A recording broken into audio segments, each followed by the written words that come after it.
Alors il paraît que c'est ça qui vous plaît, bande de petites cochonnes. Et bah comme quoi... Bonjour à tous. Il va être question aujourd'hui de 50 nuances de Grey, 50 Shades of Grey, d'après le nom du roman, que dis-je, de la fanfiction originale. Un film qui est pas de mauvais en soi, mais c'est certainement le projet le plus surprenant que j'ai pu voir récemment en termes d'adaptation. Disons que c'est un peu comme si, je sais pas moi, comme si on traitait Oui comme le Dark Knight, ou un truc dans ce genre-là. Ah, c'est extraordinaire. Je comprends que ça ait moustillé les mamans et des trucs dans ce genre-là, mais... Oh mon Dieu, qu'est-ce que c'est vide et qu'est-ce que c'est creux. Oh la vache. 50 Shades of Grey, réalisé par Sam Taylor Johnson, la sœur d'Aaron Taylor Johnson, semble-t-il, avec Jamie Dornan et Dakota Johnson dans les rôles principaux, ce qui avait scandalisé les fans du livre au début, qui maintenant sont tous super contents que ce soit dans le casting, évidemment. L'histoire d'amour, la rencontre donc, excusez-moi, je lève les yeux au ciel, ce n'est pas poli, je vais être puni, entre, comment s'appelle-t-elle? Anastasia et Christian Grey. Anastasia est donc une jeune fille fraîche et pure, innocente, à tous les sens du terme puisqu'elle est même encore vierge, qui débarque à la campagne, qui débarque de sa campagne jusqu'à Seattle, où elle fait la rencontre donc de Christian Grey, qui lui est le patron d'une espèce d'énorme boîte, dont on ne sait pas exactement ce qu'elle fait, et lui-même on ne sait pas exactement comment il est arrivé là. Un film qui met 2 heures à faire comprendre à son héroïne principale que le BDSM ça fait mal. Ça paraissait la base du truc, mais apparemment elle était pas sûre, il lui a fallu un petit peu de temps pour qu'elle arrive à cerner l'idée. Je vais être très moqueur, mais ça vaut tellement rien. C'est un projet bien réalisé, partant d'une source tellement vide et inutile que malheureusement, enfin, on aurait pu faire tout ce qu'on veut, ça serait jamais devenu au-delà de ce que c'est là. C'est d'un cucu, c'est d'un consommé. Et on sent que c'est pas un projet pro parce que les choses vont pas ensemble, les choses sont mal justifiées, la progression du scénario est pas très très intéressante. Vraiment là les 2 heures je les ai beaucoup sentis passer parce qu'il y a vraiment plein de moments où c'est le film n'est qu'un crescendo en fait, n'est qu'une progression, il y a pas vraiment de passage de l'histoire où les choses sont un peu en péril ou sont un peu en jeu. Il y a vraiment un travail esthétique parce que il y a notamment dans alors quasi la dernière scène du film qui est une scène de ceinture, me semble-t-il. Il y a un plan qui est plutôt bien fait où on voit du coup le personnage de Anastasia qui est allongée sur une table, derrière elle, quand même visible en plein cadre, Christian Grey et sa ceinture, et tout est net, mais ça devrait pas être possible. C'est-à-dire que le point qui est sur Anastasia très clairement disparaît à fur et à mesure qu'on arrive vers ses jambes, et donc en principe arrivant à Christian devrait être complètement flou. Et là alors c'est soit du fond vert soit de la demi-bonnette, mais je penche pour du fond vert parce que c'est beaucoup trop propre pour que ce soit de la demi-bonnette. La demi-bonnette c'est un peu sale et ça se voit. Mais là du coup les deux sont parfaitement nets, donc il y a quelque chose d'assez intéressant de montrer qu'ils sont tous les deux à la même valeur de points dans le truc. Il y a toute une relation au niveau du SM qui est intéressante à traiter au niveau de la mise en scène. Il y a tout le passage qui est en avion, en deltaplane, qui est un avion qui est tracté par un autre avion qui possède un lien. Et une fois qu'on est allé en l'air, on lâche le lien et c'est là que le deltaplane peut voler, etc. Donc il y a une métaphore aussi du BDSM là-dedans. Beaucoup de gros plans et d'inserts faits sur toutes sortes de liens pendant le film, c'est-à-dire les cordes, les limites, les nœuds de serviettes, les machins. Enfin, c'est tout ce qui fait un nœud, tout ce qui est une corde sera montré. Tout de même, il y a des défauts de points partout dans le film. Ce qui est très emmerdant parce que l'image est très très grande et ça a été tourné en scope anamorphique, donc ça se voit encore plus. Mais il y a énormément de défauts de points où le point est vraiment juste derrière les yeux, ou enfin vraiment un peu reculé par rapport à ce qu'il devrait être. Ce qui m'indique quand même que ce film s'est fait beaucoup trop vite. Moi, j'ai pas compris ce film. J'ai entendu parler du casting. 2 semaines après, le film était déjà en début de tournage. 3 semaines après, il était fini. Et 1 an après, il est déjà en salle. Bon, un an avant de sortir en salle, c'est déjà plus logique. Mais il s'est tourné très vite, ce film. Parce que je pense qu'ils avaient très peur que l'effet retombe comme un soufflet. Donc, il y a ce petit truc-là qui passe pas. Mais l'équipe était bien intentionnée. Beaucoup mieux intentionnée, en tout cas, que l'auteur d'origine.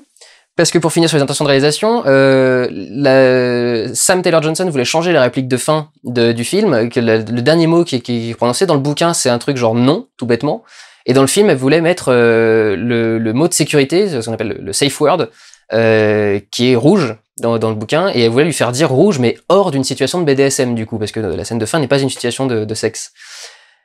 Ce qui était très intéressant, là aussi, projection du personnage en dehors de son statut de soumis sexuel, et qu'il sort de là, qui devient le dominant, mais de la relation entre les deux, c'était quelque chose de plutôt pas mal. Non. L'autre, elle était, non, moi j'ai écrit ma fanfic, et je veux mon mot de fin, genre machin, mais oui, mais c'est mieux ce qu'on te propose. Oui, mais je veux pas savoir. Bon, bah tant pis. Du coup, on a une fin qui est pas très intéressante. Le BDSM fait vraiment rajouter au-dessus pour créer des scènes de cul. Et c'est typique de ce que font ce genre de fanfics. C'est que souvent, ils se créent un petit scénario de base et puis qui ne sert que de prétexte à enchaîner quelques scènes de cul par la suite, plus ou moins explicites. Donc c'est assez rigolo à regarder. Alors voilà, je vais pas être très tendre avec la demoiselle, mais ça va être comme ça. Je remarque un truc quand même, c'est surprenant que le BDSM soit devenu un sujet tout simple de comédie romantique. Enlevons la comédie, disons juste film romantique, quoi. Ce film est destiné aux jeunes femmes ou aux mamans, l'un ou l'autre. Je trouve ça un peu étrange quand même que le BDSM soit devenu un truc aussi tranquille et aussi clean. Il y a aucun souci, on peut en parler, faire des petits trucs, des petites blagues dessus, des petits machins, mais des acteurs mignons qui vont le faire. Enfin, c'est normal. Pour le reste, c'est malheureusement très éculé et assez classique. Scène d'ouverture, c'est I Put a Spell on You, la musique. Au-dessus du personnage qui est en train de s'habiller petit à petit, mais on le filme quand même de dos et dans son visage un peu dans l'ombre pour qu'on le voit vraiment que pour la première scène ou un truc dans ce genre-là. Mais tout ça est pas très recherché, pas très creux. Notamment leur première rencontre qui arrive après, ou qui est juste un espèce d'échange de questions assez basique et de gens qui essayent de parler de façon importante, mais on sent très bien que celui qui a écrit le texte ne savait pas ce que c'était de parler de façon importante. C'est très éculé, c'est très cucu et c'est très creux. C'est éculé parce que c'est les plus vieux mécanismes du monde, c'est-à-dire l'espèce de truc qui leur fait se rendre compte qu'ils ont un point commun et un point commun qui s'aiment en gros, qui veulent sortir ensemble. C'est oh là là, il y a un vélo qui arrive et je te sauve au dernier moment. Et elle est tombée éperdument amoureuse parce qu'il l'a sauvée d'un vélo. Je trouve ça génial. C'est beaucoup de répliques très basiques et très creuses du style mais pourquoi t'es là? Je suis incapable de te laisser seul. Alors ne me laisse pas seul. C'est le genre de choses encore qui est très insupportable. C'est en gros un mec riche qui lui fait faire sa Pretty Woman. C'est ça avec du BDSM en plus et je trouve en plus que les deux se mélangent pas bien parce que il y en a un qui est très innocent et classique et l'autre qui est vraiment très original et pas du tout innocent. Donc je trouve que les deux ont du mal à se mélanger quand même. Et quand je dis que c'est creux, c'est qu'il y a beaucoup de choses qui sont vides. Je trouve que la relation entre Christian et Anastasia est très creuse, par exemple. Parce que c'est pratique, ils sont tombés amoureux au premier regard. Je dis c'est pratique, ça veut dire qu'on n'a pas besoin d'expliquer pourquoi ils sont amoureux. C'est donné comme ça, et peu importe, et vas-y, laisse couler. Et on n'arrive jamais vraiment à comprendre, ils arrêtent pas de se répéter pendant tout le film. Mais tu es spécial, mais tu me fais faire un truc, tu me fais vivre des choses étranges, mais tu es différent, mais tu es différente, mais tu es machin, mais tu bordel. Mais jamais en quoi. Vous l'êtes, mais on dit pas en quoi. Et ça suffit pas. Ça peut suffire très superficiellement, mais si le reste est beaucoup plus intéressant. Si par exemple c'est l'histoire d'amour dans un film d'action, mais quand vous vous centrez sur l'histoire d'amour, il faut qu'on comprenne ce que les deux personnages ont l'un pour l'autre. Bien sûr, c'est une trilogie, bien sûr, on va développer dans d'autres histoires, mais là, il y a rien. Et c'est le début, et c'est le moment où je dois savoir ce qu'il y a entre les personnages. C'est là qu'il faut l'installer, c'est pas après. Pareil, enfin, c'est du coup, enfin, il y a une façon très étrange de voir sa vie privée, ce qui, je pense, doit être développé dans les autres tomes, mais pas vraiment dans celui-ci. Mais alors d'un seul coup, quand même, il y a un mec qui débarque du jour au lendemain et qui veut tout gérer dans la vie de cette nana, c'est-à-dire même quand est-ce qu'elle sort, ce qu'elle boit, ce qu'elle doit faire, ce qu'elle peut pas faire, ce qu'elle peut, limite ce qu'elle peut manger. Pardon, limite ce qu'elle peut manger en plus, c'est personne ne réagit, personne ne dit rien, personne ne dit mais c'est quoi ce mec qui te fait chier, qui t'empêche de faire plein de trucs, etc. Personne n'en remarque quoi que ce soit, personne n'est emmerdé, personne n'a de truc. Il y a le personnage de José ou José qui est l'équivalent évidemment de Jacob dans Twilight, qui est tout aussi transparent dans le premier film. Je suppose qu'il doit être plus intéressant dans les autres, dans les suivants, mais en tout cas dans le premier c'est pas très intéressant. Toute l'histoire a été basée sur Twilight. À la base, cette histoire, c'était Twilight réécrit avec des scènes de cul BDSM. Et ils ont toute l'histoire est vraiment calquée sur l'histoire d'origine, à quelque chose près, parce que par exemple, l'histoire de Twilight, c'est Bella qui vient d'une grande ville et pour aller dans une petite ville, et là c'est Nana d'une petite ville qui va dans une grande ville, qui arrive à Seattle, donc il y a quelques petites choses qui sont inversées, mais pour le reste, le déroulement des actions est assez classique et assez traditionnel. Pas classique et traditionnel, pas du tout, c'est pas ce que je voulais dire, mais est assez calqué sur celui de Twilight. Notamment, il y a un passage dans Twilight où Bella, pour les vacances, retourne voir sa maman, ce qui est très bien. Donc il y a un moment dans 50 Shades of Grey où Anastasia retourne voir sa maman. Et Christian lui fait bien dire, hein, mais c'est important, tu dois y aller, tu dois faire un truc, c'est oui, c'est important, je dois absolument y aller, etc. On ne sait pas pourquoi. Elle arrive là-bas, elle repart, on ne sait toujours pas pourquoi est-ce qu'elle y est retournée. Il fallait vraiment que tu parles à ta mère à ce point-là, ça pouvait pas se faire au téléphone, ça pouvait pas se faire machin, c'est un acte de rébellion pour montrer que machin, ou... Dites quelque chose, c'est pas possible, je comprends pas ce personnage. Enfin, non, c'est pas le problème, je comprends très bien ce personnage est très simple à comprendre. Les actions sont stupides. Enfin, les actions n'ont pas de justification dans le bouquin. Pourquoi est-ce qu'il part en voyage? Parce qu'au même moment, Bella part en voyage. Je n'ai pas de raison, en tant qu'auteur, de le faire partir en voyage, mais je vais le faire partir en voyage quand même pour respecter le schéma de narration. Parce que c'est l'occasion pour Christian de prouver quelque chose. Mais du coup, le voyage en lui-même n'a plus de justification, donc c'est genre de petites choses qui sont assez énervantes, je trouve. J'ajouterais au passage que le visionnage en VF doit être assez extraordinaire. Parce que, là je l'ai vu en VOST, les traductions qu'ils ont mis dans les sous-titres rendent tellement mal avec le film. Un truc tout con, c'est... ils viennent de faire une première séance, on va dire, un peu tranquille. Et Christian lui dit I'll get you cleaned up, ce qui veut dire je vais te nettoyer, en gros, je vais te laver, en gros, pour enlever en gros ce qui lui a fait de mal, quoi. Ce qui devient traduit en français, je vais te donner un bain. En précisant le fait je vais te donner un bain, ça fait vraiment le papa qui va s'occuper de son petit bébé ou un truc dans ce genre-là. Enfin, il y a une espèce de truc d'infantilisation, parce que sinon ça devient de l'inceste. Mais là, il y a un côté infantilisation qui a fait rire toute la salle, direct. Et c'est pas le premier défaut de traduction, je les ai pas tous notés, parce que le premier, je pensais que ce serait quand même juste une petite erreur. Il y en a pendant tout le film. Des traductions comme ça qui rendent la traduction cocasse, qui rendent la phrase cocasse. Il y en a plusieurs et c'est assez intéressant. À propos de cocasse, donc, au final, qu'en est-il de ces scènes de sexe? Elles sont plutôt suggérées, plutôt esthétiques, plutôt bien filmées. Les cadres sont plutôt intéressants. Ça change effectivement un petit peu. Je disais, vous pouvez regarder un téléfilm sur M6, c'est plus esthétique que la plupart des téléfilms diffusés sur M6 ou NT1, parce que maintenant c'est plus sur M6. Je suis un vieux, mais c'est mieux filmé que d'autres films de ce genre-là. Il faut dire que généralement, ce sont des téléfilms avec très peu de budget et où on s'intéresse assez peu au rendu final. Reste que ça casse pas trois pattes à un canard, c'est en gros une scène de James Bond un peu plus violente que d'habitude, parce que James Bond, surtout Brosnan, il aimait bien mordre ses partenaires, et en gros voilà, c'est à peu près le niveau où on va. C'est marrant, pour le coup, c'est bien un film de femme, on parle beaucoup plus de cul qu'on ne montre du cul. c'est assez intéressant, mais on passe en gros tout le film à essayer de développer ce que peut être l'intérêt de Christian, pour arriver au bout de 5 heures à une espèce de fin en nœud de boudin un peu stupide, faite pour qu'il y ait des suites évidemment, mais qui là passe un peu mal.